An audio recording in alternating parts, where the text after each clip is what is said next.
I think right now everyone should be able to see my screen. So we're good. Okay. So in today's class, we're going to be going over threat vectors and attack surfaces. Now, when we're talking about threat vectors and attack surfaces, I think you picked up now that it's really important to understand the definitions of what we're talking about. So when we're talking about threat vectors and attack surfaces, think of it simply as this. Threat vectors are paths that intruders might take. So think of a threat vector as like a ladder, a tunnel, maybe it's a window or an open gate. A threat vector is the mode of which an attacker is essentially going to be able to, or you can think of it as a method or route that a hacker uses to get into a system to cause harm. That's all a threat vector is. Now, an attack surface, on the other hand, is the total collection of these vulnerabilities. So a threat vector is a part of the attack surface. The easiest way I like to think of it, right? When I see the word attack surface, it's like a surface or a surface area. Inside that surface area, there exist different threat vectors. So a threat vector is within an attack surface. That's all that the definition is trying to say, because a threat vector is a part, right? It's the path or the method in which a hacker is going to cause harm. An attack surface shows all of the threat vectors that exist out there. So an easy way to think of it, right, is if you have a house, well, then there's mainly two ways to get into a house. It's either through, excuse me, I'm so sorry for those of you who had the microphone or the headphones on. I didn't mean to blur your ears out. I didn't have enough time to mute there.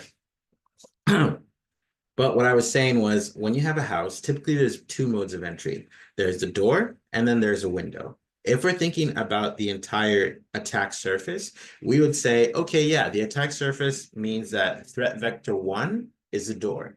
Threat vector 2 is the window. Oh, wait, we didn't think about the doggy door. That's threat vector 3. We didn't think about the chimney. That's threat vector 4. Now you replace the house with an actual network system.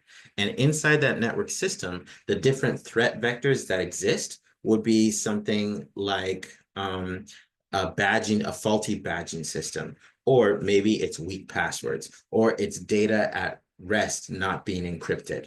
Right? These are all different ways or methods and routes that a hacker could cause harm to a system. So in this class, with that definition of a threat vector being a part of an attack surface, we're going to explain and expand on those concepts. We'll talk about the different vulnerabilities that exist, as well as play around with creating some. And then we'll talk about how dynamic it is for threat vectors and attack surfaces. Okay? Now, in order to understand them both, there's one keyword you need to understand, and that is the concept of risk. Because when you're talking about threat vectors and attack surfaces, these are risks. And to reduce the risk and build stronger defenses, we need to understand how these attacks happen and how to minimize those chances. So to start out, let's do a bit more of a deep dive into threat vectors themselves, okay? So if you remember, when we we're talking about threat vectors, as a reminder, a threat vector is a part of an attack surface. Well, then there are different types of threat vectors that exist. So threat vectors being the mode that a threat actor would, that a threat actor would cause harm to a system. Now, if we mentioned before, threat actors can be hacktivists, they can be done for crime. It can be an insider threat, so an employee who's upset because of what the company did, corporate espionage trying to get an upper hand in the market, terrorism and warfare. These are all elements that are threats that exist in the world with each of their own motivations. We talked about this a lot last class, so I won't talk too much on it. However, I do want to talk about the different type of threat vectors. Now, these are terms that you should know and you should memorize. The reason why this is because these are going to be questions asked you in interviews, and these are all basic knowledge that all cybersecurity professionals have to have. What I mean by that, for example, is phishing, right? So if you've heard the term phishing before, essentially it's just fake emails or text messages that pretend to be trustworthy, and they're asking for you to take a specific action, or they're asking for your personal information. So in this case, a phishing can come through the form of email. It can come through the form of messaging, such as like text messages. Maybe more often than not, it's publicly available. So if you're putting your phone number in a website that is publicly available, they might have been sold out to some hackers, and then they try to phish you. Let me go ahead and pull up the chat real quick to make sure I'm not missing any of the live chats.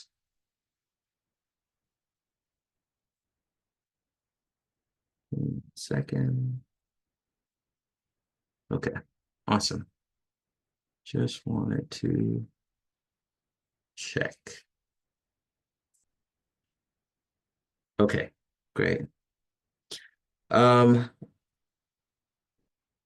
I see your I see your I see your note there. How with messages? So it depends on what type of messages. More often than not, it's text messages.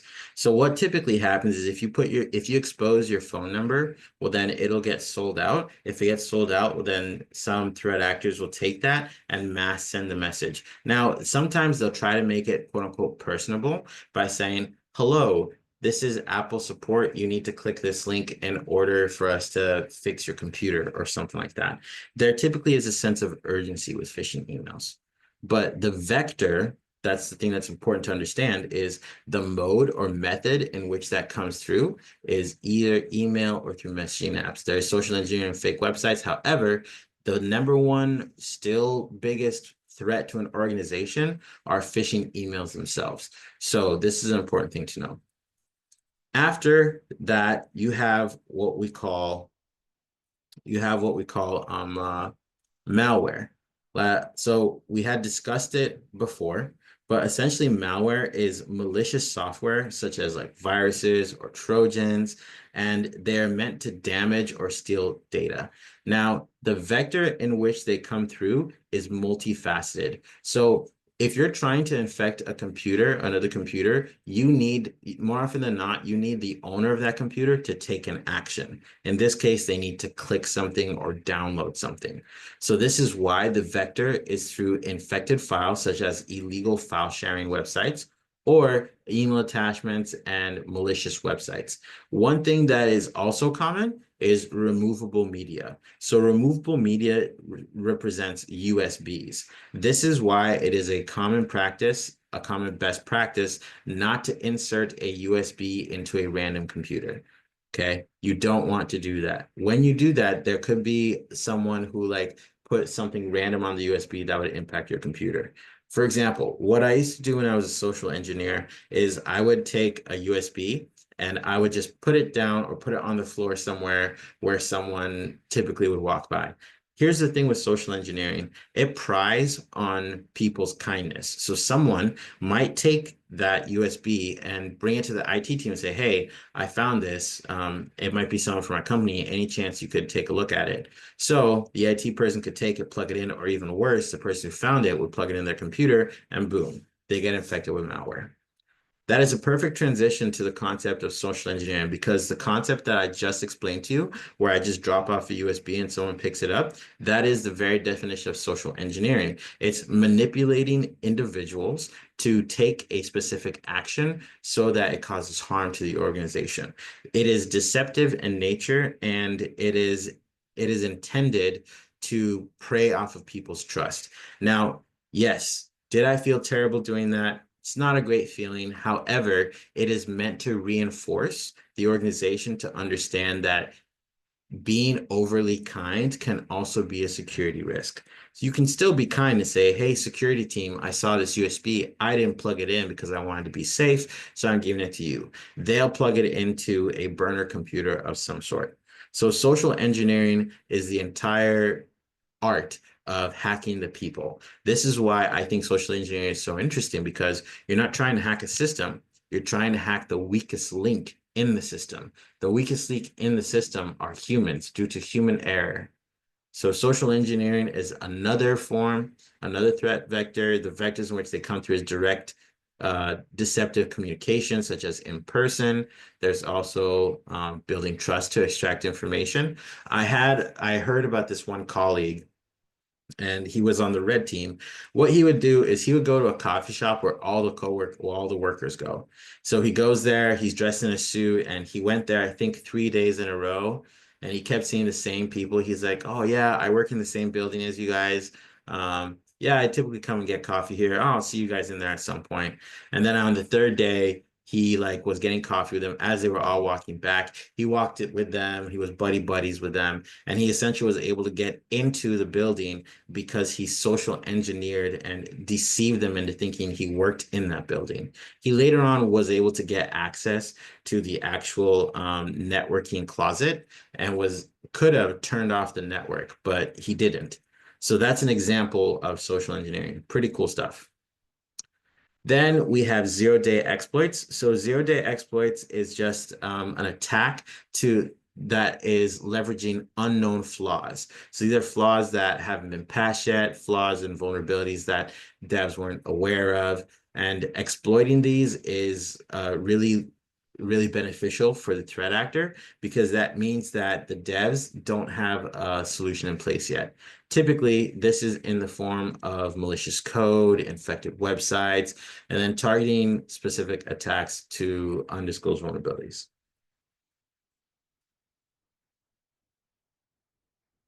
Okay. And then we have DDoS attack. We talked about this before. This stands for denial of service. Sometimes you'll hear it be called DDoS, distributed denial of service. But in essence, denial of service is just flooding a system or overloading a system to the point where it crashes and is no longer able to function. The vector is just floods of traffic, botnets, and then resource exhaustion. Like I mentioned before, it's trying to fill up water to the point where it is overflowing.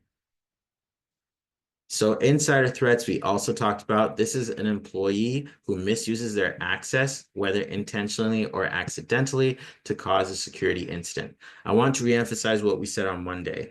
Anytime high risk or sensitive data is exposed, anytime high risk or sensitive data is exposed, that means that it was a security event. A security event means that you need to let the security team know. This is an example of unintentional insider threats, because maybe they sent an email on accident to the wrong people, but maybe the information in that email had compromising personal data of a specific employee. If that's the case, well, then they have to be very careful to remove that data or recall it.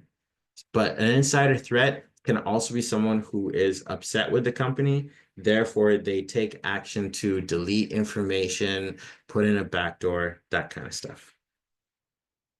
We have a supply chain attack, which is essentially affecting a third-party software or hardware. Anytime people see the term supply chain, they typically think, oh, that must be some fancy technological term that is enabling the system to function. No, in essence, supply chain is just impacting any system or third party or vendor that could disrupt or cause harm to the actual company.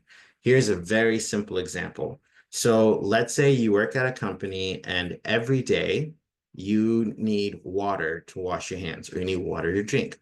A very simple example is a water distribution system or a water distribution company could be part of your supply chain.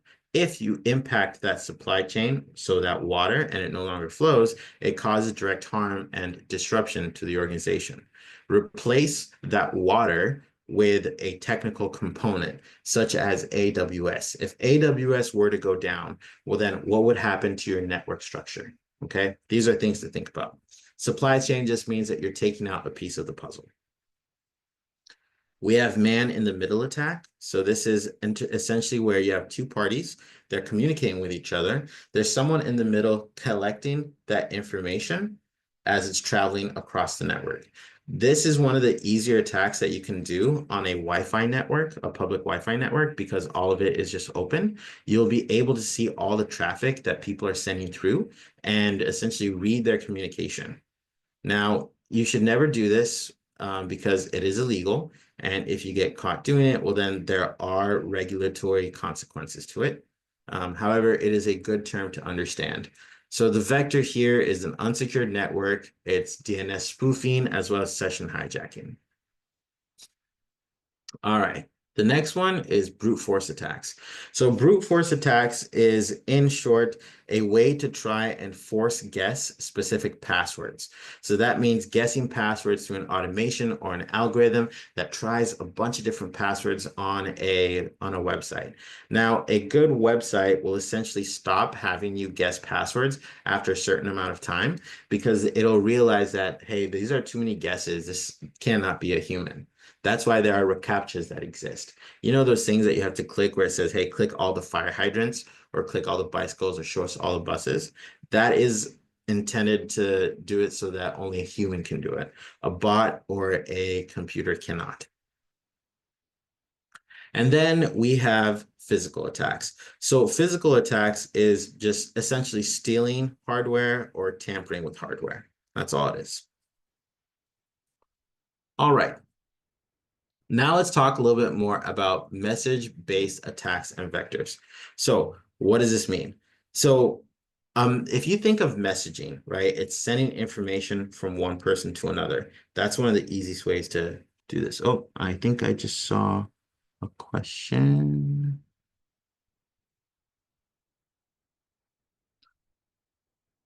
Thank you. Thank you, Zainab. Appreciate it. Yep, yes. DDoS is similar with requesting API multiple times till it crashes. Yes, Andre. Why do some websites block you if you're using a VPN? That's a good question. So some websites only want you to access them from a certain IP address.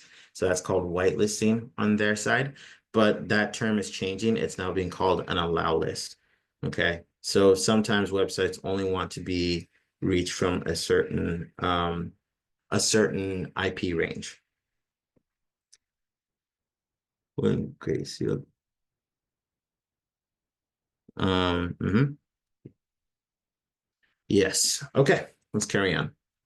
So back to attack-based services. So when it comes to attack-based services, messages are a popular way for people to communicate. Unfortunately, messages are also an easy way for a popular vector because it's cheap and it is effective. It's cheap and effective.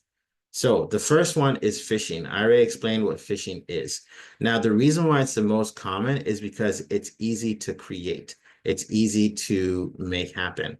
Now, a phishing email is a fake email, but it can look real. A very common practice that threat actors will do is they will try to impersonate a trusted brand. Maybe it's a bank, maybe it's PayPal, Microsoft, Apple. All of these companies are known to be very secure and have a really good reputation, but a phishing email may try to replicate them, sometimes in the form of support. They typically ask you to click a link or to download specific files. They tend to have a strong sense of urgency around them. So if you ever encounter an email and you think they're asking me to do something very quickly without thinking, I don't think I should do that thing. Well, then you should be aware and that should be sounding off some alarms. And then there's SMS. So that's just short message service. When you're trying to send a phishing email through SMS, that's actually called smishing because it's through the service message, right?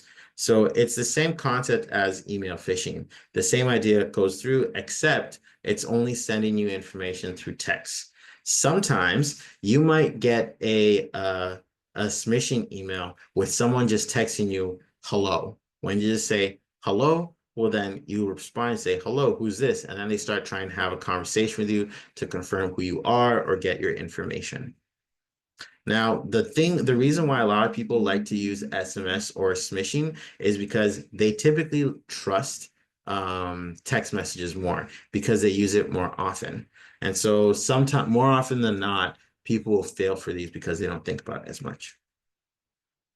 And then the last one is instant messaging. So instant messaging in this case are things like WhatsApp, Signal, Google Chat, anything that is very specific, platform specific. It's not just limited to those though, because there still are intentions of iterations of IM that are through things like Facebook, Instagram, and TikTok. Because now all TikTok has just changed the platform, the social media platform, in the sense that it's not only bringing entertainment, but it's also offering an element of connection between users. So that's why it's coming. All right. And then let's talk about image-based vectors. So there is a practice in cybersecurity called steganography. Don't worry if you've never heard this term before, I can simplify it for you. In short, steganography is the practice slash art of hiding malware or malicious files inside of an image. So that means the image may look innocent, but when you click on it or when you open it, it activates malicious code. It's as simple as downloading an image, and then when you open that image in your computer, all of a sudden your computer goes black because it had malware in it. So steganography, in very simple terms, is adding malicious code to an email that would not be able to be seen by the naked eye. Okay? Now, the other one is corrupted images. So corrupted images, in shorts, are files that crash apps or open vulnerabilities. So what that means is that when you click on this corrupted image, well, then it'll automatically exploit vulnerabilities in your image viewer and can essentially lead to malware execution or arbitrarily code injection.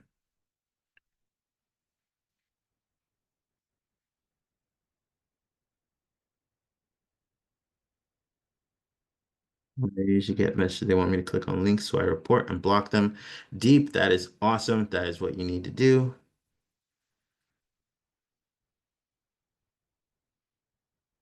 Yes, so I will tell you all right now. I see what Arif had mentioned. There has been a rise, both in the United States and in Europe, of saying, hey, we couldn't deliver your package. Click this link for us to get you your package.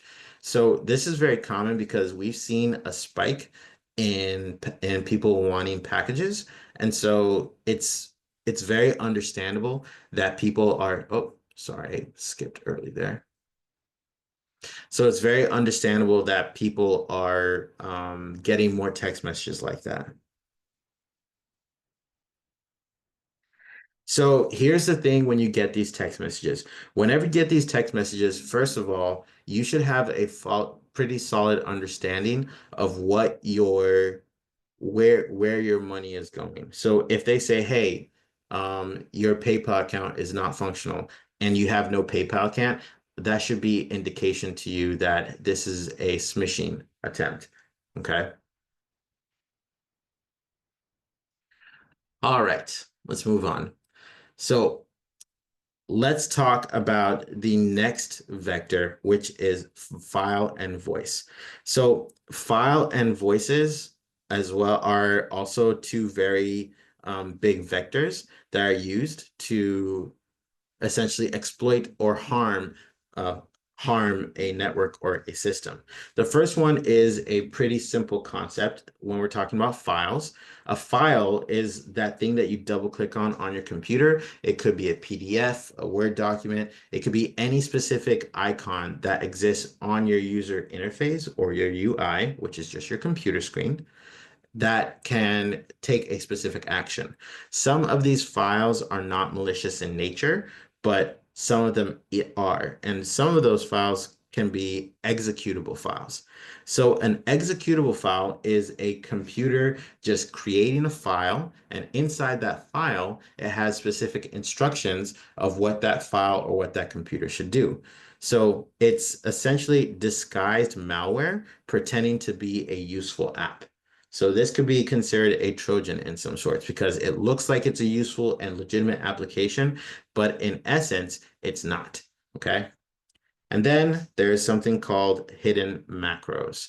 So when we're talking about macros, right? Macros are just small programs embedded inside documents in of themselves. It's like hidden code inside of a Word or Excel document that activates when you open them. So hackers can insert these macros into even a legitimate looking file, such as a Word document or Excel doc. And then when someone opens it, well, then it automatically activates it. The last one is a script. So a script is essentially a small bit of code that's either in Java or Python. That's why a lot of people say, oh, do you work in cybersecurity? Does that mean you code? So that they typically are referencing JavaScript and Python. But with scripts, they are little pieces of code that run in the background when you click something. So it doesn't run as in like pop something up on your screen, but it'll essentially run code in the background that you can't see. And these codes can do anything. They're very, very vast. And then the last one is voice attack vectors. Again, an attack vector is a route or the how in which an attacker is trying to steal information. So for voice phishing, the attacker can use their voice to essentially pretend to be a certain person from your bank, person from IT, maybe from an entity that you have absolutely no idea about. So vishing is what's that called? Vishing is similar to phishing, except instead of using email or text messages, you're using your phone. So if you've ever gotten a call and that individual says, "Hey, I'm so and so from this country, and I need you to make this payment. I need you to tell me your social security number so I can do XYZ." Okay. And then there's VoIP exploits. So VoIP, in very simple terms, that's phone over internet systems. The easiest way to explain VoIP is the Google service, Google Fiber. They have a phone service that allows you to make phone calls outside of telecommunication wired networks. Instead, when you make a phone call, when you send a text, it's all sent via email. So VoIP exploits is essentially weaknesses in that phone over the internet system. That's why that sounds for VoIP that can let hackers listen in and inject some code. Okay. So essentially, it's where they can eavesdrop on your calls if they need to. Now, anytime you are being called and you're being pressured to act fast or give private information, well, then you should listen to your gut. If your gut says this is a little fishy, I don't want to talk about this, the first thing that you do is you hang up. You don't spend any additional time with them. What you do instead is you go to the company's actual website and you call the official number of their support, whatever that may be. Okay, let's carry on here. All right. So when we're talking about hardware in threat vectors, well, then the most common hardware that comes through is a removable device attack vector. So what I mean by removable device is it's typically a USB, maybe it's an external hard drive, maybe it's even a smartphone, but it's essentially a way for you to collect data, okay? So they're in part what we call portable devices, and they're a little bit sneaky in a sense. What do I mean by sneaky? Well, for one, there's something called USB malware. So USB malware is essentially just malicious code that can run automatically when a device is plugged in. There is a pretty cool tool there. There is a tool called a rubber ducky. So a rubber ducky is essentially a USB. It's a very simple USB, just like this. And it's pretty popular because it has two ends to it. You can input a SIM card in it, like a storage drive in it, and then you can configure this USB to take any specific action. So this is called a rubber ducky. It is one of the most common pen testing tools that exists out there. If you're interested in what it does, well, then I'll go ahead and post that here. It's just a good thing for everyone to know. All right, I see your questions. I think event image-based vector is pretty tricky. So any tips on how to notice these type of attacks? Well, the easiest way to explain this is when it comes to clicking things, you only want to click things that you're expecting or you're aware are trusted. If you get an email from an external source that you don't know, well, then it's best not to click it. How do you differentiate phishing attempts versus stolen identity? You'll have to expand a little bit on that, Brendan. Call receiving calls, call by full name if it's from someone wrong. So finally ask for a SIN number. Uh-huh. Okay, yep. Unknown number about, yep, asking about vehicle toll fees. That is also a common one that we've been seeing is a lot of text messages saying, click this in order to pay your fine, whether you were driving on a highway or not. That's pretty common. You always want to avoid those. Next one, I see Alex saying, when we receive voicemail and SMS, when we play them, it's not a real one. Maybe Chinese language target. Is it a voice threat? Um, I hear what you're saying when you get a voice note from a random number. Not really, that doesn't really impact you per se, because when someone's making a voice note, well then they're just sending you the voice in your phone's file format. So they can't really like do anything. They're not making you click a malicious link per se. Sometimes you see a call, but no one talks. Is this any kind of strategy of hacking? Yes, actually. So let me explain that piece. So when you get a phone call and no one's talking on the other end, they're essentially trying to see if your phone is operational and if you pick up random phone numbers. A good rule of thumb, I say, is unless you're expecting a call from a random number, maybe you're a business owner, maybe you're looking for a job and a recruiter is going to be reaching out to you, well, then I don't ever pick up the phone for any number that I don't recognize. I know for a fact that if someone wants to get a hold of me, they will leave me a voicemail. So one of the easiest and best things to do is one of the easiest and best thing to do is just not to respond to numbers that you don't know. Instead, they'll leave you a voicemail, ask you to call them back, and then once you validate that voicemail, then you can call them yourself. All right, let's carry on here. So then when it comes to auto run malware, it's like that rubber ducky that I showed you. They just plug it in and it automatically runs something on your system. After that, there's something called data theft. This is also synonymous with what you call data exfiltration. It's when sensitive data can be copied on that USB and then you walk out with it. This is exactly what Edward Snowden did. He walked out with that data. And then there's something called vulnerable software. So when it comes to vulnerable software, something to understand is that these software is flawed.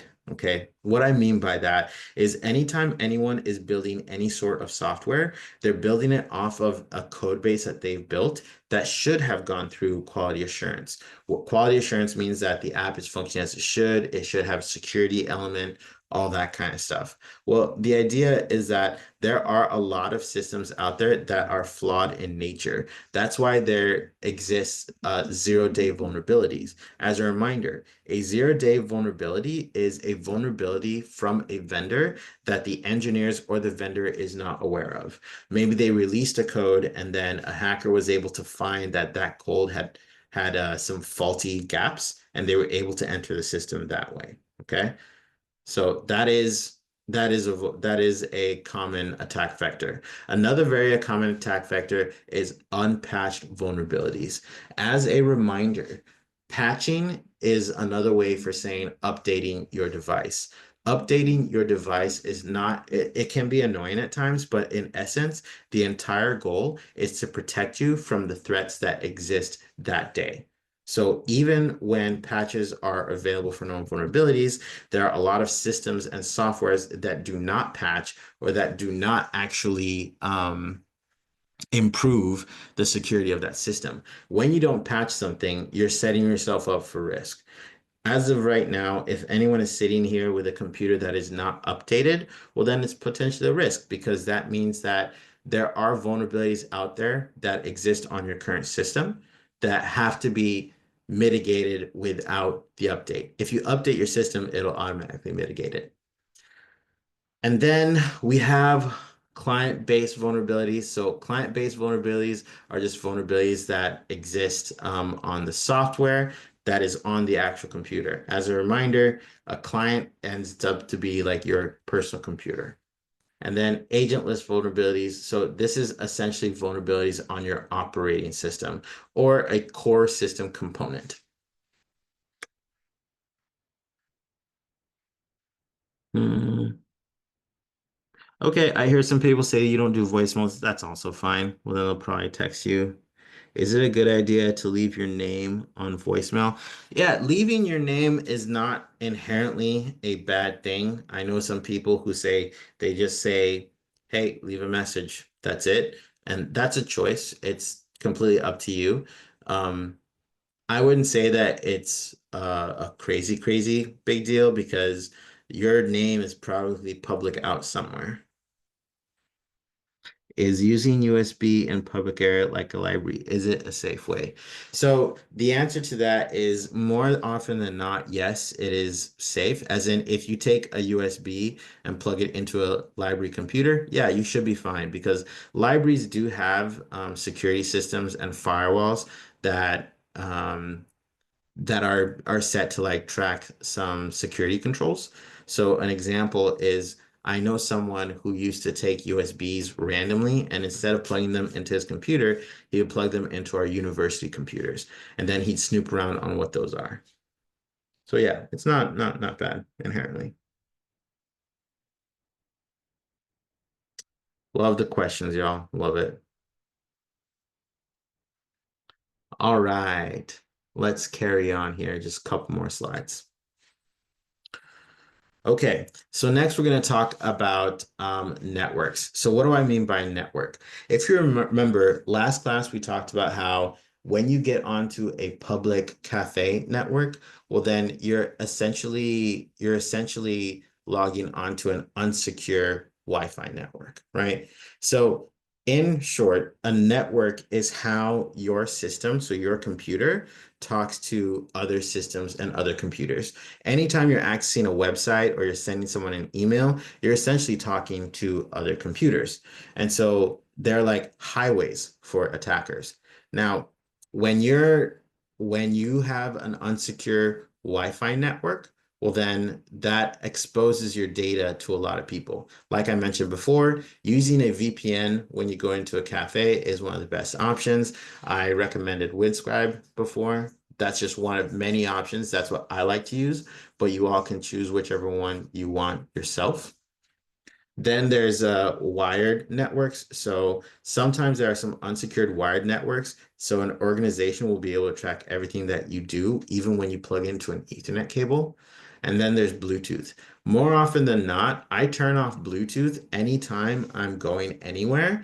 Because if you have Bluetooth, now people have the capability to just airdrop you something or send you some information over Bluetooth. So I just keep it off. There are two attacks called bluesjacking and bluesnarfing. We won't talk about those too much because we'll talk about them later. But I typically, for a rule of thumb, turn those off.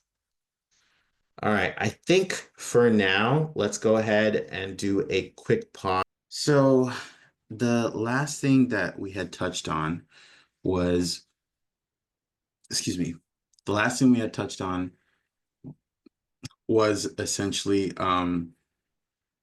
networks, right? We talked about wireless networks, wired networks, and then Bluetooth. So the other thing that I wanted to touch on was how to secure a network. Okay, so this is very important. One of the questions you'll be asked in your interviews is what's one of the first things you'll do when you want to secure a network, you're giving a test to a secure network, the first thing you should say is, I will disable all unsecure ports. So what that means is inside a network, there are a bunch of different ports which can be considered specific roads or highways.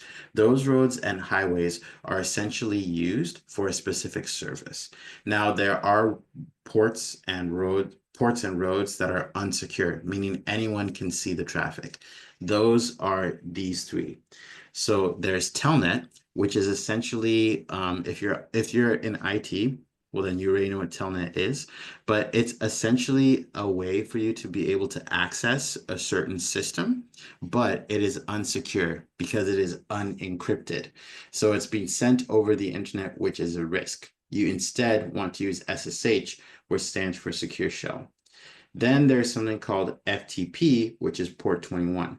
FTP stands for File Transfer Protocol. An easy way to think of this is two folders in a computer. You drag one file from one folder into another. That is a very rudimentary explanation of FTP, but in short, what that means is that it is being transmitted or sent without any encryption and without any security, which means that it's susceptible to people being eavesdropping on it. The safer way to do it is through what we call SFTP, which just stands for SSH File Transfer Protocol. Okay? And the last one is HTTP. So this should be a common one. Anytime you see a website that has just HTTP, that means that it's unsecure. Now, this is typically normal traffic, but it's unencrypted. You always want to use HTTPS. So anytime anyone asks you, hey, how do you secure a network? The first thing you do is you say, I will disable any unsecured networks, unsecured protocols. So that's port number 23, 21, and 80. I do suggest that you memorize these ports because memorizing ports is something important. That is something you will need if you ever decide to do your CompTIA Net Plus and Sec Plus. But an easy way to think of a port is just a path or a route inside of a network for a specific service. That's why they're given port numbers, because those port numbers are equivalent to a specific service that this specific lane gives. All right. And then there's default passwords. So when it comes to default passwords, the easiest way to think about it is when you get a new router, okay, then you're given a specific username and password. Typically, those are what we call default passwords. So anytime you're given these passwords, what you should do is update them immediately, because chances are that that password is listed somewhere else. Okay. And so you want to update to something unique that only you know. That's why you want to change it to a unique password. Now, there are different types of credentials. So there's like an admin or an administrator. So this is often when you configure a new network device. Well, then you'll be given admin access, and the password is typically admin admin or admin password. Now, the purpose of this is to make it simple for someone to configure the device, which is why it's so rudimentary, but you want to change it to something unique that only you know. Then there are some systems that have a username password, and typically that username and password doesn't have the same privileges as an admin does. So it's typically user and then password. Those are the two most common examples of the username and password when you get onto a new computer, when you're given access to something. So general rule of thumb that you should be hearing is anytime you're given a new platform or given new software, well, then you should immediately update the username and password. There's also the concept of guest accounts. So these guest accounts are typically just guest users on your computer. What I do is I don't ever have any guest accounts on my computer, because my computer, I'm the only one who ever uses it. No one ever really uses my computer. If anything, I would have them use someone else's computer, but not mine. So always disable those. Root. So root is essentially just default credentials for any sort of application, typically Linux-based, and then user, same thing as before. All right. We have a couple more slides here. I want to definitely use some time. Okay. So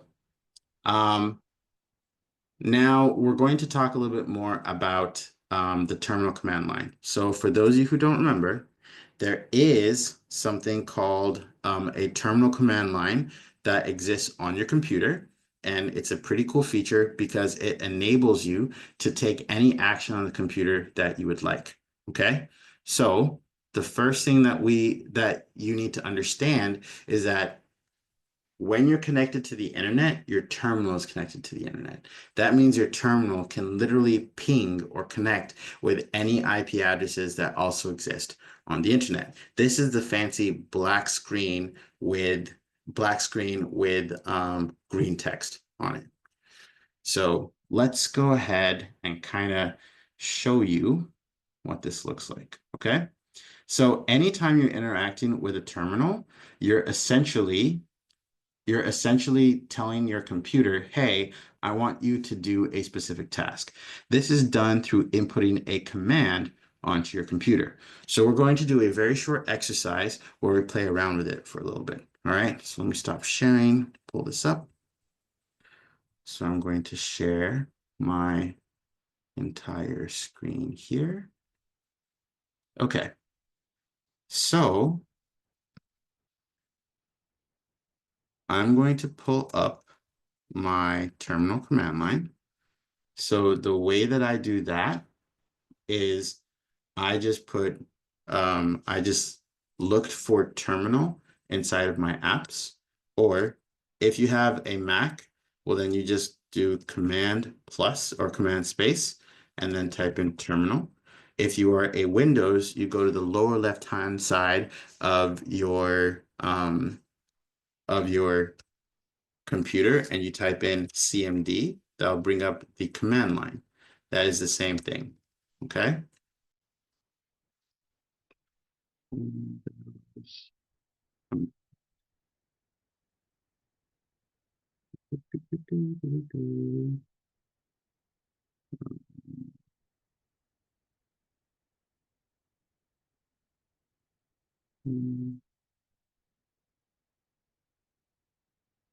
Okay, here we go. All right. Let's go here. So typically you'll have a command. I can do something like ping 8.8.8.8. So what that does, oh goodness. So essentially what that does is it enables you to have, we're done. And it enables you to have any sort of interaction there. So for example, if I go to mine, I'm going to enlarge this so you all can see it. Here, all this is it's a computer. Don't let it scare you. Okay, it does the same thing that your mouse does. But in essence, I can say, oh, I want to see if I'm connected to the internet. So you use a command called ping 8.8.8.8. All this is saying is I want you to test the connection to this IP address. This is Google's DNS server. It's a very common one, and I would suggest you all memorize it because you'll use it so often. When I hit enter, my computer is going to connect time and time again to that IP address, and it'll show me whether it's connected or not. If it's not connected, it would say request timeout. I can end it by doing Control C. Okay. Now, if you're doing this with a Windows computer, it can do the same thing. You just type in ping 8.8.8.8, and then it'll typically give you 4 of these responses saying you're connected to that. So you can go ahead and try that out on your own. Now here, we can try a specific command to see if an application is running. So the example here is if we use pgrep-8x zoom. So all that means is that it's going to be saying, hey, I want you to see if this program is running. So we're going to do that. I'm going to put this to the side for a second. I'm going to type in pgrep-x zoom. I hit enter. Okay, so this is going to supposed to check if Zoom is running. All right. So if that pgrep, I can also do -f zoom. Yes. So here it's showing me all of the ports that Zoom is actually using. Now there are a bunch of different ports that Zoom uses. I don't want you all to get scared by that. The main thing I want you to focus on is these, okay? So here, if we keep going, if we want to know the list of ports that exist, right, in the two different connection types, I don't want you to think about those too much right now because you'll talk about these more when you get into networking. But if I want to know, I type in, first of all, I can clear this by just typing clear. It'll clear everything. It doesn't actually clear, it just moves it up to the top. But typing in clear kind of makes everything clean again. I can type netstat and then dash TULPN, and then it'll list all of the different ports. In this case, I don't think it likes my command, which is fine. Okay, we're not going to do this right now. Anytime you see the command sudo, sudo is the command in order to install something new. And so it'll install a specific networking tool, but we don't want to do that. The same thing here, you can try out that command, okay? Now, there are a bunch of different commands that you can use, okay? But I don't want to get bogged down too much on all this. You all will review this so much more in networking. I just wanted to give you a quick preview. If you're going to remember anything from this, remember ping 8.8.8.8, because that shows if you're connected to the internet. You're going to use this so much as a cybersecurity professional, it's best to just get familiar with it now. Let me check the chat here.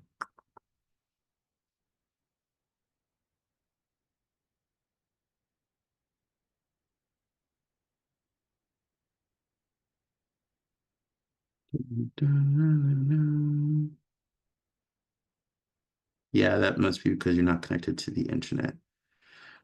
Luis, I see you. You're saying, yeah, I hear you. Oh, hey, Andre.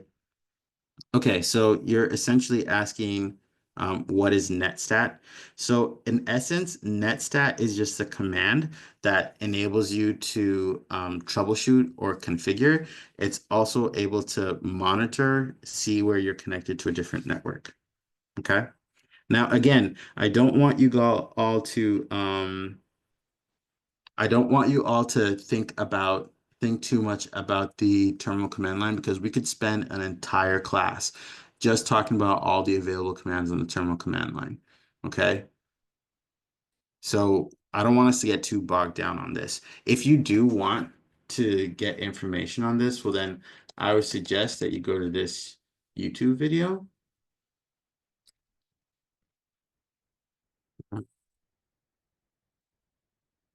So again, this is Network Chuck, and he talks about all the different commands. So he'll kind of explain it to you all here. I'll go ahead and post this so you all have it. But he's a really great person to watch. Not only is he entertaining, but he breaks things down really, really easily. These are Windows commands. And so this is really good stuff to watch on your own time. Sejal, good question. No, you do not. The reason why is because as a cybersecurity professional, you are going to have to Google a lot of things. So I would say no, you wouldn't have to remember all that. But you can definitely Google it. Okay. So we're talking about all these attack vectors, right? We're talking about how all these attack vectors exist and whatnot. Well, now you want to kind of shift gears and start talking about attack surfaces. So the attack surface, as a reminder, is a surface that has a bunch of attack vectors on it. Okay, so it's like a sum of all of the attack vectors and all the methods and ways that a threat actor will be able to exploit different vulnerabilities. Think of it as a sum or an amalgamation of a bunch of threat vectors. So an example, here's some examples of attack surfaces include like a network interface. So maybe it's a point in a network that is wired or wireless. Maybe it's some softwares like APIs, maybe different communication channel. Another one is user input. So what is user input? A user input is any form online that requires you to input information via text. So anytime you type in your first name, last name, email, that is considered user input. Why is that an attack surface? Because of something called validation. If you don't have validation, meaning if you have a space where people can type in their email, but instead of their email, they input a string or a script per se, well then update using that string or script can make the back end take certain actions. So you have to have validation to make sure that doesn't take place.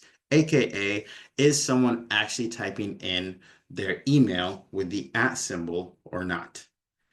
Third-party integrations can be considered an attack vector as well, because if you're bringing in a third party that doesn't have a bunch of security controls, you're potentially bringing in an extra layer of risk because they may not have all the security practices. That's why there exists something called VRMP. So VRMP stands for, or sorry, yeah, Vendor Risk Management Program. So Vendor Risk Management Program is essentially a way for you to check specifically this third-party integrations. This is an entire industry in and of itself. The purpose and goal of a third-party risk manager is to look at the third party, ask them questions, and have them fill out a survey or a form. That survey or a form asks questions like, how do you store your data? How much data do you store? How long do you store that data? Where is that data stored? Is it encrypted? What security postures do you have in place? What access control do you have in place? These type of questions are essentially to make sure that the vendor that you are bringing into your system and into your network are actually secure and validated. If they're not secure and validated, that poses a significant risk to you and your company. So that's why third-party risk exists.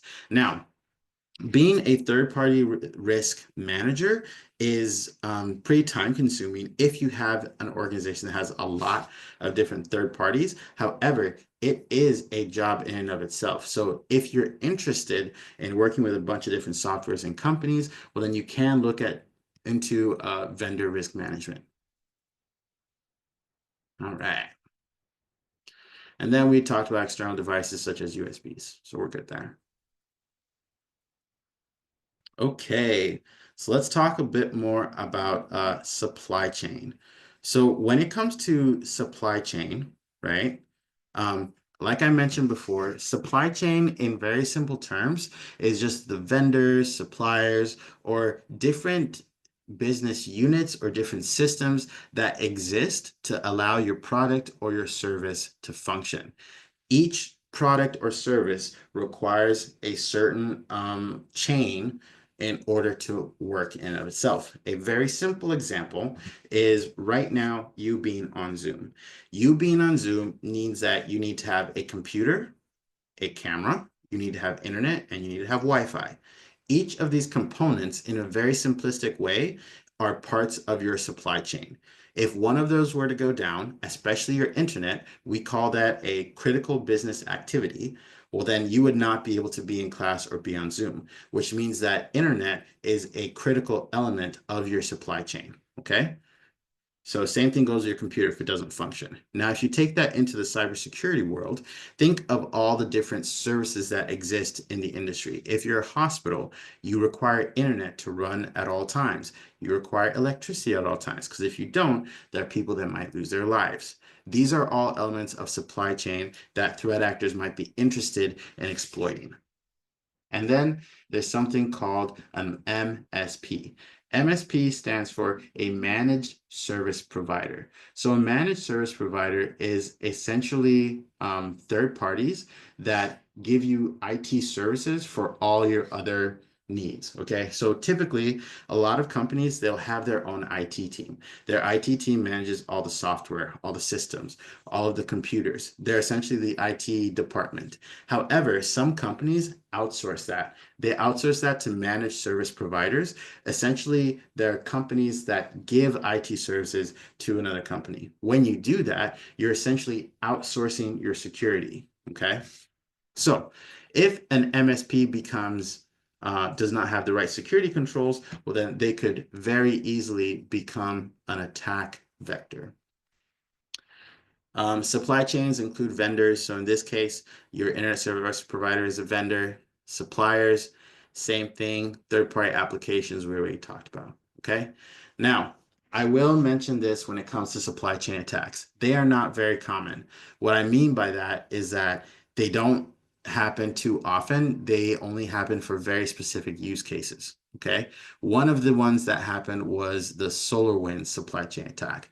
That one was one of the most damaging ones because in the SolarWinds attack, they were able to overload some of the reactors, which caused some actual physical damage. That's an example of a supply chain attack. All right. You can ignore that for now because I want to talk a couple more things. Okay. So now let's talk about the combination and the integration of threat vectors and attack vector. As a reminder, a threat vector is a route or the how of how a threat actor would actually cause harm. The example that we used was a house. The threat vector in this case would be the window or the door, right? Now, if I were to describe to you and say, hey, what is the entire attack surface? We would say, oh, the attack surface are two threat vectors, the door and the window, okay?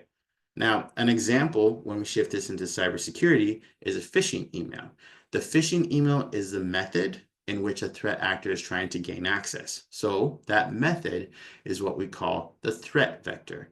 And then they might target a user interface. So the user interface would be the attack surface.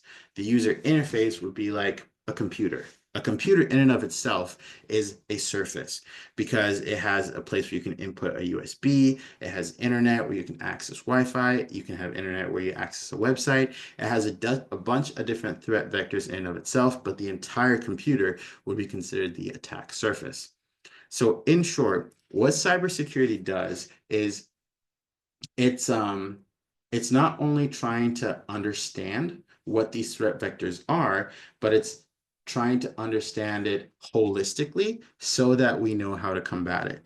Seeing as this computer in and of itself may have multiple different threat vectors within it, well then it's our job to say, okay, we want to make sure that we have software that tracks in case any data is trying to be exfiltrated via USB. We also need to have a malware that is client-based. Client just means on your computer, so that if there's any bad software that tries to go onto your computer, well, then we can stop it immediately.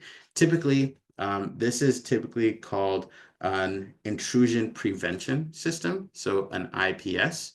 That means that if someone is trying to intrude your computer or something like that, it will actively stop it. You'll learn more about that later. In essence, the interplay and this entire section is trying to tell you that you function best as an organization and cybersecurity team if you understand your threat vectors and your attack surface.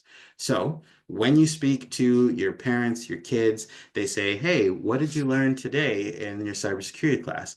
You can say, well, for one, I learned what a threat vector is. It is the how or the method and how a threat actor would try to cause harm, and an attack surface, which is just an amalgamation or a sum of all the attack surfaces, or the attack vectors rather. All right, so let's talk a little bit more about social engineering. So when we're talking about social engineering in the past, I talked to you about how it's coined as manipulative techniques, right? So it's hacking the human. That's a very simple way to explain it. What that means is that Social engineering, it preys on the vulnerability of others and the kindness of others. I explained the concept of leaving a USB outside and then someone who like strolled into a building pretending they were a worker. Another example is walking up to a receptionist and feigning illness and saying, "Oh, I'm so sick. Could you get me some water, please?" If they walk away, you plug in your USB into their computer, that kind of thing. That I've done also. So you have to understand that social engineering is the entire goal is to manipulate someone to do something so that you can gain from it. Okay. In and of itself, um it is dishonest. Okay. So phishing is a type of social engineering. All right. Now, on Monday, I believe it was Keith had reached out saying, "Hey, do you have any books on social engineering?" Well, I told him that there are The Art of Deception by Kevin Mitnick. So the art of deception is, so if you don't know who this is, Kevin Mitnick, the late Kevin Mitnick, is someone who got arrested back in the early years of the internet. People were so scared that he could whistle a tune in order to make a computer hack some other computer because of the frequency, which was not true. He couldn't do that. However, he was very, very intelligent. He actually started a company called Know Before. So, Know Before is a security awareness and training company, and they essentially help people become more aware of the cybersecurity principles. They are used a lot in the world. So, The Art of Deception is one of the books, and then there's also Kevin Mitnick, Social Engineering. Yeah, Art of Deception. So if you're interested in learning about social engineering, you can look into that. It is a piece of pen testing. Okay. All right. So let's talk about some key components in social engineering. For one, it involves psychological manipulation. Psychological manipulation is essentially making someone feel something so that they take a certain action. It can be a sense of urgency. That's why a lot of social engineering, including phone calls or emails, they say, "Hey, you won this thing," or "Hey, your computer's going down. You need to do this right now." It involves trying to have someone make decisions quickly because when someone is rushed, they tend to not make wise decisions. You need to be able to take your time for that. Okay. And then there's also different ways that they can do this. They can do it through baiting, tailgating. That means like going into the room with into a building with someone and whatnot. And so their main goal is to steal information. It's whether it's to steal your information, personal information, maybe it's to spread malware. They can have multiple different goals. Here's the thing. When it comes to the different threat actors that exist in the world, all of them could use social engineering for any of their goals. The reason why is very simple. Social engineering is very easy to do and it's very lucrative to do if you target the right person. The reason why I say that is because, like I mentioned before, the weakest link in cybersecurity are humans. Around 80% of cybersecurity instances that happen are due to human error or due to human weakness. That means that if we can exploit a human or have them take certain actions, well, then, or even leverage their trust, well, then we can steal a lot of information.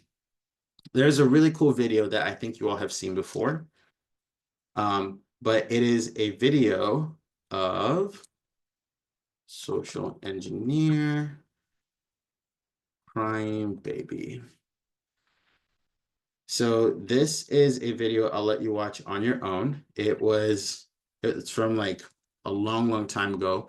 This has since been upgraded to this has since been upgraded to AI being used now, but I'll just tell you what it is. That video is essentially a young lady who uses a YouTube video of a woman of a baby crying, and she calls a phone company.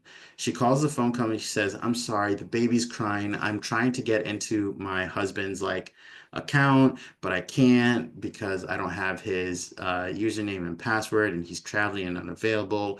And she gives like this really sad story, right? at the end of the day, she does end up getting the information. So keep that in mind. Give me 1 second. Okay, Ramsey, I heard what you said. You were talking about the other thing. Ramsey, are we good here? Do you still need me to zoom? Okay, thank you. All right. So now I explained to you what targeting the human means, and you might be wondering, okay, well, how do we protect ourselves from that? How do we make sure that we don't fall victim to it? Well, a very easy way is never trust, always verify. Okay. So if you're at work, specifically if you're at work, someone comes up to you and they're like, hey, I'm so and so, I need access to this building. You can say, oh, that's great. Can you show me your identification, your badge, and maybe your driver's license? Typically, that's enough. It's to just ask questions and to verify. So anytime you feel like someone's being a social engineer, you should keep that in mind. Here's a good example. At a company I was working at, I was not trying to be a pen tester. I was just working there. I did not have my badge around me, and I had walked in, and I was about to walk in. There were some people walking out. Someone stopped me and said, hey, can I see your badge, please? And I was like, yes, you can. So I pulled out my badge and I said, hey, I work in cybersecurity. Thank you for doing that. He's like, oh man, I'm really glad that I did that. I was really nervous. But in essence, you have to take that like always be nice and instead switch that to being kind. Okay, let me explain. When you're being nice, well, then you're doing it because you want to gain something out of it. When you're being kind, you can still be kind, but assert your position. That means that you ask someone, oh, yeah, you're welcome to come in. Can I just verify your badge? Can I verify your name? Or can I verify who you're here to see and whatnot? All that is verification. It's not malicious. It's not something that is hurtful. You're essentially just verifying. So one of the best things to do is never trust, always verify. You also want to make sure that you've done training on social engineering and that you have a culture of security at your organization. I keep talking about why culture is so important in cybersecurity because when you build a culture of security, everyone tends to follow suit. We have a couple more slides to go here, so I'm going to zoom past these, okay? So the different types of social engineering that exists here, there's phishing. So this is the common one where you send an email or a phone and you urgently ask them to take a specific action. The next one is spear phishing. Spear phishing, in very simple terms, is just targeting one specific individual. Typically, this is an individual with a lot of power or a lot of access, okay? And then the big kahuna, it is whaling. So whaling is when you do spear phishing, where you target a person, except you target C-suite executives. So this tends to be this tends to be like CEOs, presidents of companies, CFOs. There's been a new hack that's a new phishing campaign that's been going around. It's trying to give CEOs fake job applications. So this means CEOs and CFOs, C-suite executives, they get emails from supposed recruiters that have job applications or possible job offers. And CEOs are interested in this because they say, hey, maybe I'm interested in switching companies. When they click it, well, then it can download malware on their computer. This is an example of whaling. Whaling typically involves a good amount of a good amount of prospecting because you need to be able to guess the CEO's email. You need to be able to guess like what exactly they're looking for or maybe what industry they're in. It's very, very specific, but it's essentially trying to ensnare an individual to take a certain action. So you might be asking, all right, that's great. That's great, Andrew. How does it work? Well, I mentioned there's a bit of recon in there, right? So there's an element of reconnaissance where the attacker is trying to gather information about someone. One of the easiest ways to do this is to just look it up online. If you remember in our last class, I mentioned how when you post things on social media, it becomes searchable by anyone if you don't have the right privacy settings, okay? So they do recon to see what information they can find about someone. There's actually a new movie that came out called The Accountant 2, and it has Ben Affleck in it and this other guy. And I don't want to ruin it for you all, but I encourage you all to go ahead and watch it because it's a good movie. It's rated, it's not for the weak. However, they are very, very real cybersecurity elements in there that I think you all should check out. Okay. So I would make sure that you all check it out because this is a prime example of how hackers use social media and um, different accounts to gain access. So once they do their recon, they craft the email. So they personalize the message. They essentially put it together and send it off, and then they deliver it. That's the sending off piece. After someone clicks on it, well, then they've successfully succeeded. So they go through the exploitation steps. So how exactly do you protect yourself when it comes to phishing? Well, the first thing to do is not to open unsolicited emails from people that you don't know. This means if you get an email that says, this is urgent, you need to open this right now with no additional context, you should not be curious. You should not click it. Do not click links or attachments that you aren't aware of, that you weren't expecting. Use your gut. The other thing you need to do is you can verify the sender's identity. If you hover over an email link or a picture, well, then you'll essentially be able to see the address of where it's trying to go. This is typically an email.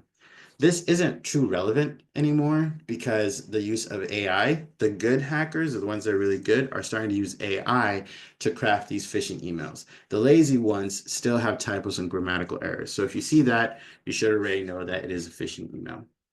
The next thing you shouldn't do in order to protect yourself from phishing is not to enter your personal information on websites that you don't personally trust. Okay, this is for you and you alone to know. Use strong passwords and multi-factor authentication. Do not reuse your passwords. Keep your software updated. And if you get a phishing email or if you get a phishing attack, you want to report it to the authorities. I mentioned before that a lot of police officers right now are getting cybersecurity training. That means that they'll have at least a playbook on what to do if someone reports a phishing attack.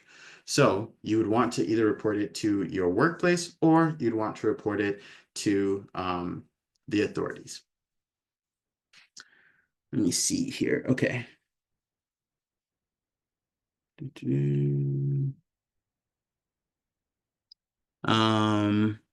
Emmanuel, I see what you're saying here.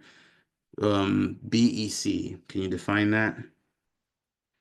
Nowadays, a big thing is hacking Facebook accounts, so you might not hesitate when one of your friends are emailing. Yep. So hacking into Facebook has been a thing for ages and ages. They still are trying to prevent that from happening. One of the easiest ways to hack into Facebook is session hijacking. So session hijacking is when you're browsing the internet and then all of a sudden someone's able to steal your cookies and then input it onto their device. When they do that, they have your session, meaning they don't need a username or password any longer. All right, let's carry on here.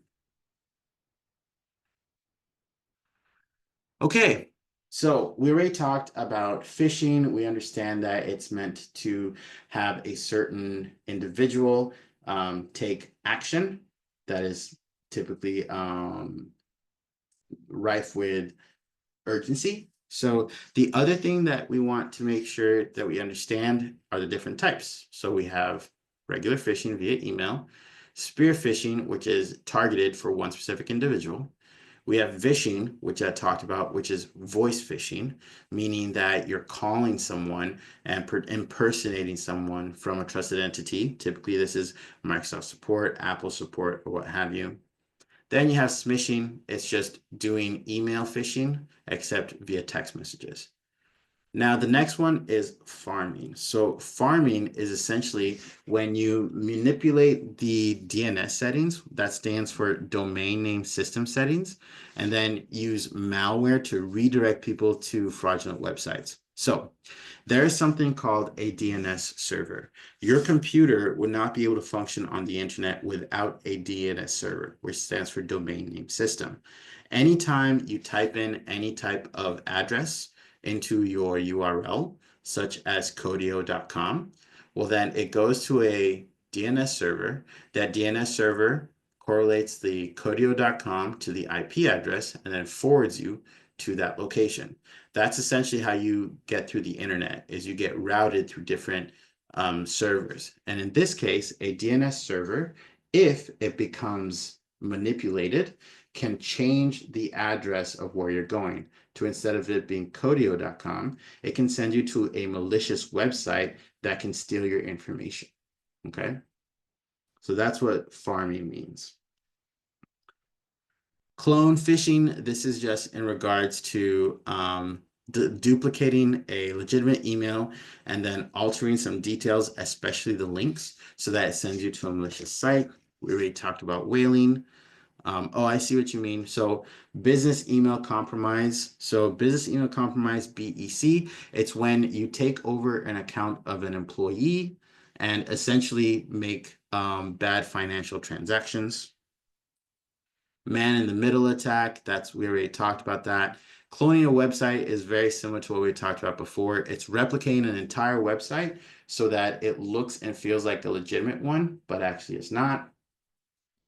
Search engine phishing, that's essentially when it's essentially when you manipulate the search engine so that the results promote a malicious website as opposed to a real one. So sometimes what some hackers will do is they'll go through all the steps of providing an actual service. And then once it gets approved, well, then they'll change the links to go to bad locations.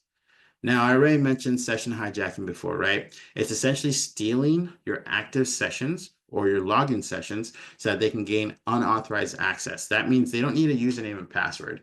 If they have your session from your cookies, well, then they can just go ahead and steal it. Now, there are a bunch of other ones here. I don't want to go through all of them, as we do have 4 more slides that I definitely want us to go through, okay? Does cleaning, deleting cache, temporary files, and cookies help in preventing and being hacked? It doesn't hurt. It definitely doesn't hurt, because keep in mind, when it comes to hacking or being hacked, right? Like I said before, it's not if, it's when. What you can do is lower the impact of it. That means making sure you have backups, making sure you have strong passwords, MFA, using a password manager, essentially setting up all of the proactive controls to lower the impact if you were to get compromised.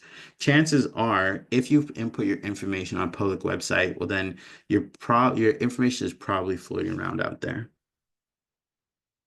Is whaling significantly different from business email compromise? Yeah, so whaling is a concept of essentially targeting a high individual, right? So you can target them by sending them an email or trying to steal their information via USB or calling them and having them go to a specific website. Those are all examples because you're targeting a person.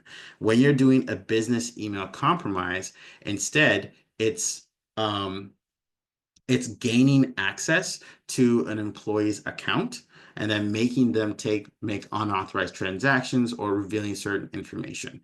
Sure, there is a quote unquote targeted element, but I think the biggest connection here is that whaling typically tends to be C-suite executives, whereas BECs tend to be individual employees. They tend to be like lower level, whereas whaling is very targeted in terms of like levels. Hopefully that helps, Emmanuel. Good question. Love it, love it. All right, let's carry on here. So let's do a little exercise, okay? So in this case, we're going to take on the role of a cybersecurity strategist, and we're working at a big company that is consistently targeted by spear phishing. Our task is to develop an all-encompassing strategy to prevent and mitigate these attacks. So the first thing we want to do is we want to do an analysis of all the recent phishing attacks that happened. And then we want to identify commonalities, tactics, and then specific vulnerabilities that these attackers are trying to exploit. From there, we want to find out where those weaknesses are. We want to identify them. Let's say, is it through a communication channel? Is it employee behavior? Where specifically does that where specifically does that weakness live? From there, we want to prevent that plan. So we need to set controls in place in order to protect it. And then we need to think of the different solutions in order to prevent it from happening, as well as train employees on it. This is probably why all of you who have worked at Amazon have gotten awareness training, because cybersecurity is not just the IT or security team's job. Everyone plays a role in cybersecurity. That's why employee training is incredibly important.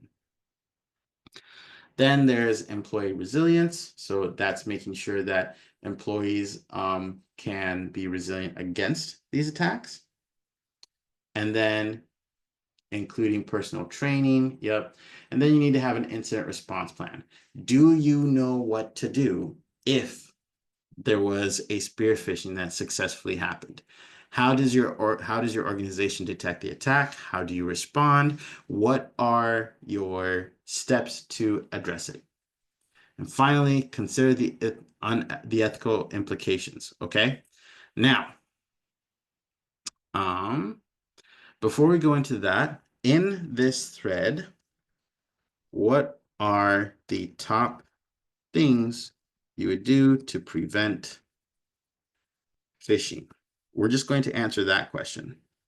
Inside the thread, please answer, what are the top things you would do to prevent phishing?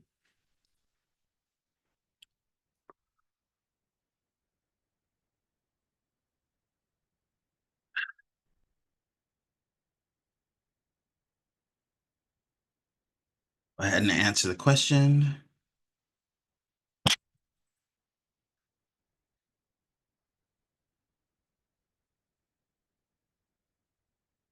See some answers coming through. Zero trust. Do not click the link. Employee training, says Ben. Training and awareness. Report the email. Verify. Yes. Double check. Verify. Block and report. Zero trust. These are all really good answers, everyone. Avoid opening emails from unknown people and report it immediately. Employee awareness, MFA, yes. Adeyemi, that is absolutely correct. MFA as well as email verification. Awareness verification. Phishing simulations, Alfine, yes. That is a great concept. So part of security awareness is doing phishing simulations. That means you send out a phishing email that is a fake phishing email, but it's to educate the users. After they click the email, something pops up that says, this was a phishing email, you shouldn't have clicked it. Do not click any links, MFA, MFA. Excuse me. Yes. Great job, everyone. Awesome. All right. So now let's go ahead and do a little practice run. Okay. So let's say that you want to craft an email. All right. So if you want to craft an email that is a phishing email, what elements as a hacker would you want to put in a phishing email? AKA, what should you look out for as an employee? What are elements? I just put that in the chat. Go ahead and respond in the chat with the elements that you would look out for a phishing email. Urgency, yes, very good. Personalization, Brendan, good. Typos, that is true. It is becoming more sophisticated now, so that's becoming more and more obsolete due to like AI being around. Something that covered the employee, yes. The sense of urgency, verify inconsistent URLs, change your password immediately if you click. Oh yeah. So it looks like I really like what Pranav put in there. They essentially wrote change your password immediately by clicking this link. That is an example of an actual phishing email. Those are very, very real because it is a sense of urgency. Clicking the link, urgency, closely linked to real website. Yes, closely linked to real website. Yeah. So I want to show you all something. Um,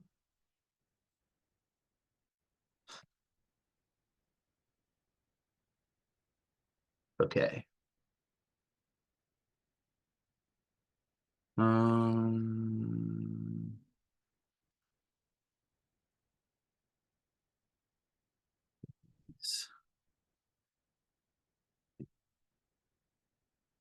languages.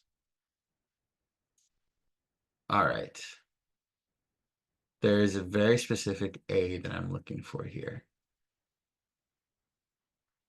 Well, I won't be able to find it now, but one of the things you also want to look out for is someone said a really closely listed email address.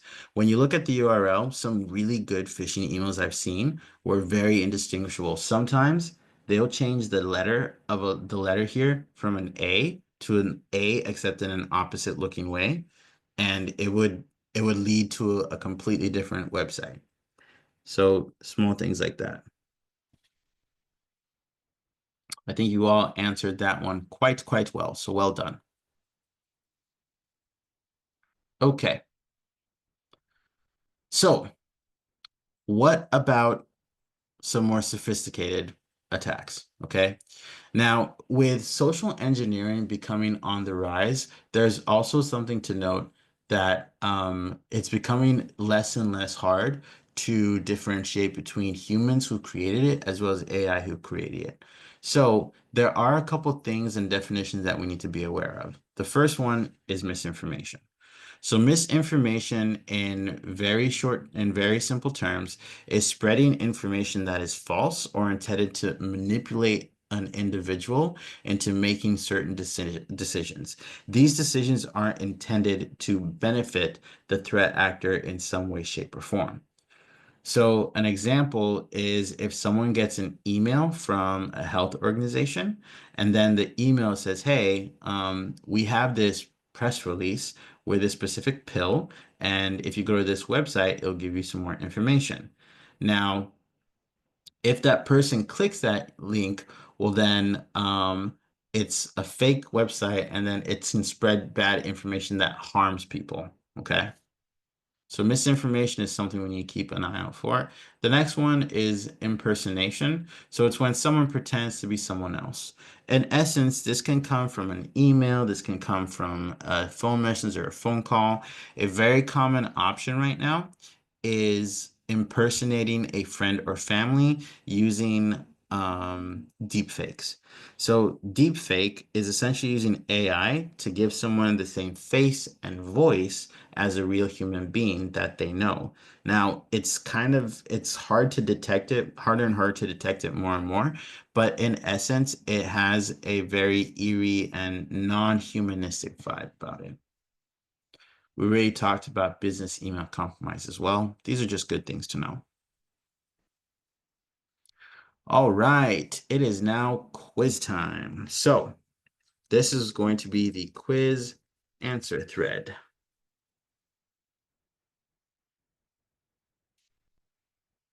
All right, so question number 1. Which scenario best represents a man in the middle attack? A, B, C, or D?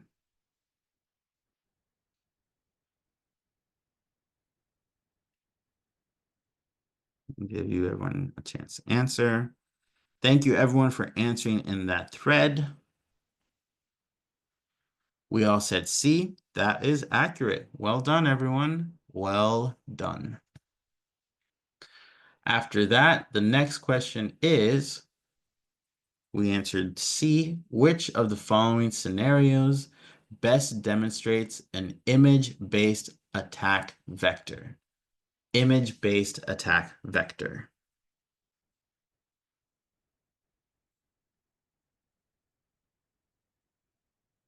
All right, we got everyone saying B. Looks like we fully understand that. Great job, everyone. That is correct.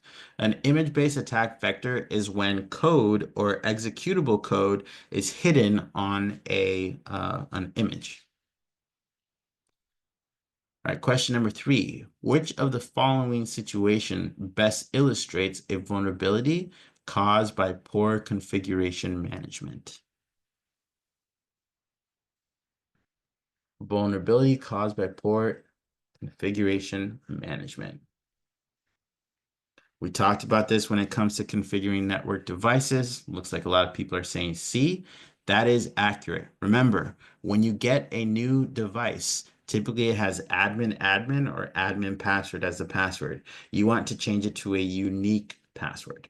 The reason why is because one time I was at a friend's place and I was talking about cybersecurity. He was like, "Can you hack my Wi-Fi right now?"